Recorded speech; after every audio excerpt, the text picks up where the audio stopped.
Canada is an amazing place to be. So I understand why you want to come to Canada. And I totally understand because it's an amazing place to be. Honestly, it is. It really is. And today I want to give you some information on how you can come to Canada through the Express Entry program. Hi, I was born in Congo, raised in Kenya, and I like to think matured in Canada. But it sounds confusing, right? This is me just trying to figure it all out here on Cultural Mashup. My name is Yasser. Keep watching. Hi, welcome to another episode of Cultural Mashup. My name is Yasser, and today we're going to talk about the Express Entry program. So one of the most common questions that I get from my friends that I meet through traveling is, how do I come to Canada? To be honest, I never researched it before. I always referred anyone that asked me that question to the Canadian government website, which now I realized has so many things. It's easy to get lost in that website. So I decided to take it upon myself to actually research a few ways that people can come to Canada. And one of the best programs that I actually found was the Express Entry program. Now, it has a lot, especially since it has 3 programs in one. So I'm going to go into details and just basically break it down for you guys. I'm going to do a mini series of 5 videos, and I'm just going to break it down into different parts just to make it easier for you to understand. That being said, make sure you subscribe so that you don't miss out on any of the videos and so that you're able to watch the whole program and ask questions as we go along together. The Express Entry program is a program that allows foreigners who want to live and work in Canada to come here as skilled workers through the Express Entry program. That's basically it. And then this program is divided into 3 programs. They have the Federal Skilled Worker program, and then they have the Federal Skilled Trades Worker program, and then the third one is the Canadian Experience class. Okay, so they have 3 programs. So I'm going to make a mini series, and then I'm just going to discuss each of those ones into separate videos, and then I'm going to make an additional video of us comparing all of them. And then at the end of it, you're going to have a video on how to increase your chances and increase points for all those programs. Okay, so let's start with the Federal Skilled Worker program, which is what we're going to talk about or go into details about in this video. Okay, I'm also going to be filming a few things that you should know about or want to know about when you're coming to Canada. So make sure you subscribe to the channel as well, because I enjoy making those kind of videos. The last video that I uploaded was me and my mom basically showing you how to save money in Canada. So if you haven't yet, make sure you watch it. I'll also leave it linked down below in the description bar if you want to look at it. Let's get into this video. If you do like it, make sure you give it a thumbs up because it really does help with the channel. Let's get into this. I have my trusted notes right here, so if I refer to them every once in a while, just excuse me. I cannot remember everything, which is why I'm making this video, so that when my friends ask me, how do I come to Canada, it's easy to refer them to these videos. So the Federal Skilled Worker program is for people who have foreign work experience. So you have work experience working in other countries and you want to immigrate to Canada, and you want to use that work experience to immigrate to Canada. So this is what that program is for. There are 3 basic requirements that you need to meet for these programs, and I'm going to go into details about them after this. The requirements are, 1, you need to have work experience. They're using it to move to Canada, so you definitely need to have worked, and the more years you've worked, the better for you. But the younger you are, the better for you. Just bear with me, okay? I'm going to explain it, okay? And number 2, you need to have language skills, which is basically English or French, because Canada is bilingual. And number 3 is education. Now, don't get threatened by this, because when I first read that, I just stopped and I'm like, so you need a PhD or something? No, that's not the case. A high school diploma will do. Just bear with me, okay? I'm going to go into details and explain everything, okay? So just keep listening. So for them to measure if you're going to meet these 3 requirements, they have 6 factors that they actually give you points on. So based on how many points you have, it basically tells them if you are skilled enough to come to Canada, okay? So the points that they consider are 1, age. The younger you are, the better, which is they do not accept anyone under 18. So you have to be over 18 for you to apply to this program. Like I said, the younger you are, the more points you get. So the people between ages 18 and 35, you get the most points in this section. Okay?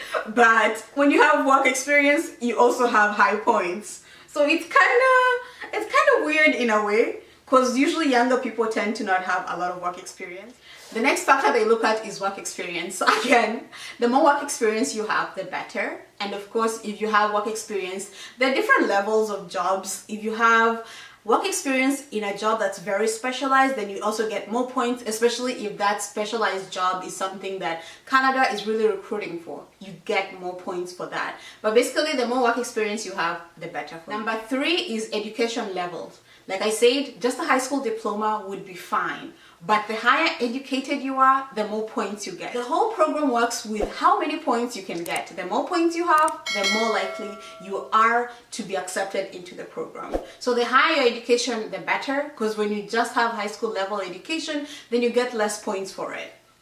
So something to consider, but it might balance itself out with work experience and education, but it's something to consider. If you have higher education, the more points you're going to have into this program. The 4th one is language skills. So if you speak really good English and French, that is a plus. If you speak just English or French, but make sure you're proficient in writing, you don't have to be, because I've seen people actually taking tests here. You do not have to be. You can go register for English classes and take the test and actually just see how you fit. You do definitely have to take a test, an English or a French test, for them to measure your English or French skills. The 5th one is whether you have a job offer already in Canada. It's a big plus if you already have a job offer from an employer in Canada, because then you're not coming to look for work again. They know for sure you have a job, and the job is in the same work experience as you're applying for. So that is a plus, okay? And the 6th and last one, they need to make sure that you are a person who is actually able to adapt to living in Canada. It's a big deal. They don't want you to come here and then go back because you didn't like Canada enough. Actually, that's okay, but it's just they don't want it to be because you could not adapt to living in Canada. So those are the factors that they give you points on. They have a 100 grid point that they grade you, and then if you get over 67 points, then they put you in the pool of people waiting to come to Canada for skilled workers. I hope that made sense. If you have more questions, leave them in the comment section down below, and I'll do my best to answer questions that you have. Keep in mind, I'm not an immigration lawyer or officer or anything like that. I'm just doing research for my friends, and I hope it's helping you as well. Remember I told you that the Express Entry program has 3 eligibility requirements that you need to meet. One of them was work experience. The second one was education, and the third one is language eligibility. Now I'm going to break them down so that you understand, and just to make it easier for you to chew down and think if you also program. Canada has national occupational classification job groups. I had to say that a few times to make sure that I'm saying it right. It's a tongue twister. But anyways, Canada has a way that it groups occupations or jobs into different groups. That's basically all it means. For the Federal Skilled Worker Program, they have 3 categories that they accept people in. So the first one is managerial jobs, which is basically if you're a restaurant manager or you're a mine manager, like a mining manager, or you are a captain, a shoreline captain. That's all it means, okay? So if you have work experience in a restaurant and you've managed a restaurant before, then you qualify for this program. The second one is a professional job type, which basically means you went to school and got a bachelor's degree in like engineering, being a doctor, accounting, those are professional jobs. Okay. So those ones tend to give you more points. So if you have those ones, you're already getting there, okay? The third one is a technical jobs and skill jobs, sort of like being a plumber or being an electrician. So they do accept a school diploma, or if you went to an apprenticeship program. Usually these programs for apprenticeship, I think they usually go between 3 years, 2 to 4 years, between that amount of time, and they accept those as well. So if you're an electrician, by the way, they're usually looking for electricians and they make good money. Don't take my word for it, but they do make good money from what I have had. So because you're applying with the work experience that you have, you need to show Canada, like, I have the experience. So what is your responsibility, like, after knowing this? So let's say I'm a doctor. Now my job would be to go in the lead statement, which is basically a statement that lists, like, if you are a doctor, these are the duties that you're supposed to be performed in school for you to use that as work experience to come into Canada. So all I'm going to do is just list me, the things that I did as a doctor or as an accountant or a lawyer or an engineer or a plumber in my country. the experience that I have. So just list it and then compare them on the list of the ones that they have on the Canadian government website, and then be like, okay, I have work experience for this, so I'm qualified to come and be a plumber there because I've basically been doing the same thing as being a plumber in Canada. Go on the website and actually check on how my experience relates. If you want, I will leave a link down below on the list of jobs and the skills that you need, or the duties you need to have performed in that job. I'll leave them linked down below in the description box. So the work experience that you have has to be the same with the kind of jobs that you're going to apply for when you're coming to Canada, or if you have a job offer that has been given to you, it needs to be in the same skills that you already have. Okay, so you cannot be like, I'm an engineer and now I'm applying for a restaurant manager position, you know, because the experience is different. Now, this work experience needs to be within the last 10 years. So if you've not been working for 10 years, you cannot qualify for this program, okay? The work experience needs to be within the last 10 years for you to be able to qualify. You need to have been doing paid work. It cannot be volunteer, okay? So you cannot go volunteer to be a manager or something somewhere and think that that is going to count. It needs to have been a paid job, and they might ask you for proof, so don't lie about that. So the work experience they count is about 1,500 hours, which is 1,500 hours, and it needs to be at least 1 year of work experience. You can either get that working full-time, and they basically count 30 hours per week. So if you're working full-time for 1 year, 30 hours per week, then you meet the requirement of the hours that they count. If you're working part-time, then it's basically 15 hours per week within 2 years. And then you are able to meet the hours. You can also work 2 part-time jobs and then still count those hours, but the maximum they're going to count is 30 hours. So if you do 2 full-time jobs, they will not count it.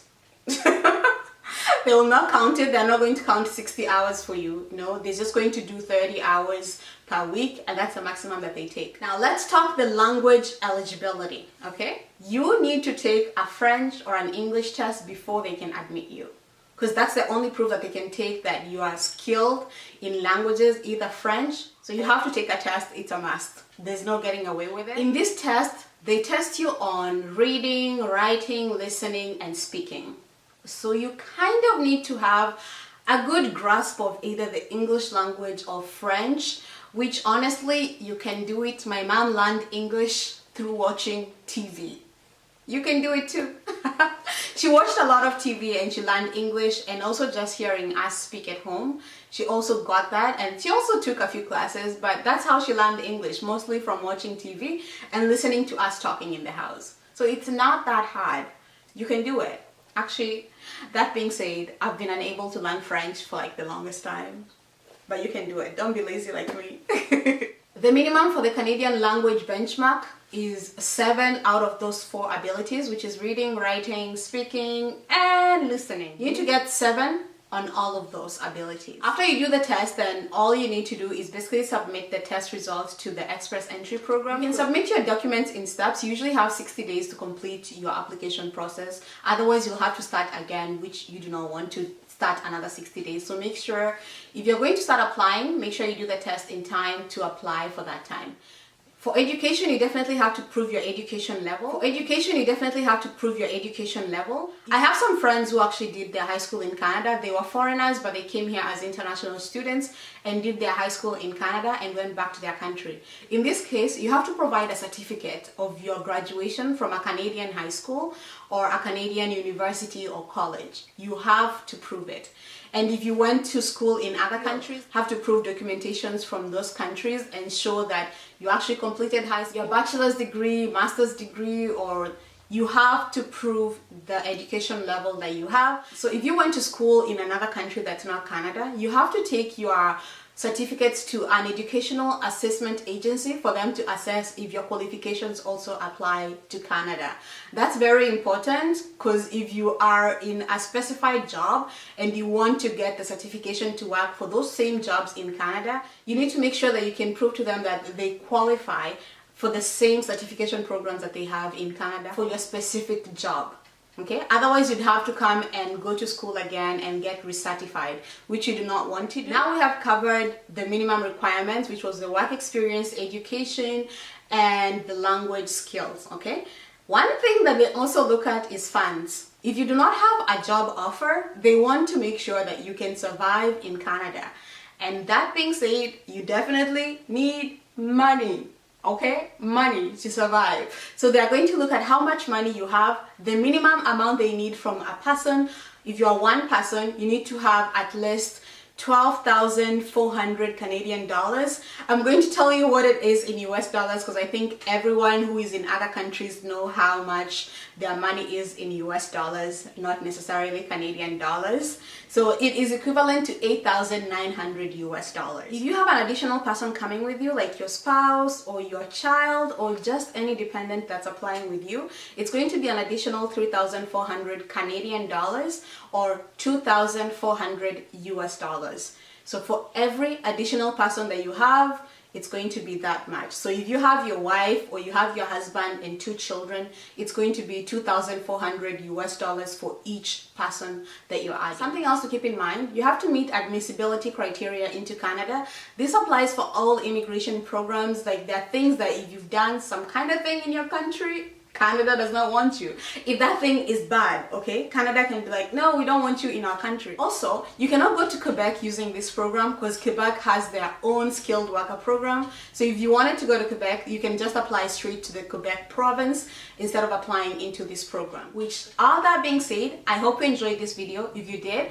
make sure you leave a thumbs up and you also subscribe to the channel. Don't forget that I'm going to upload additional videos to this mini series. On Wednesday, I'm going to upload another video on the skilled worker trades program, okay? Thank you for stopping by Cultural Mashup. My name is Yasser. I hope this was helpful and I hope I see you next time. Have a nice week. Bye.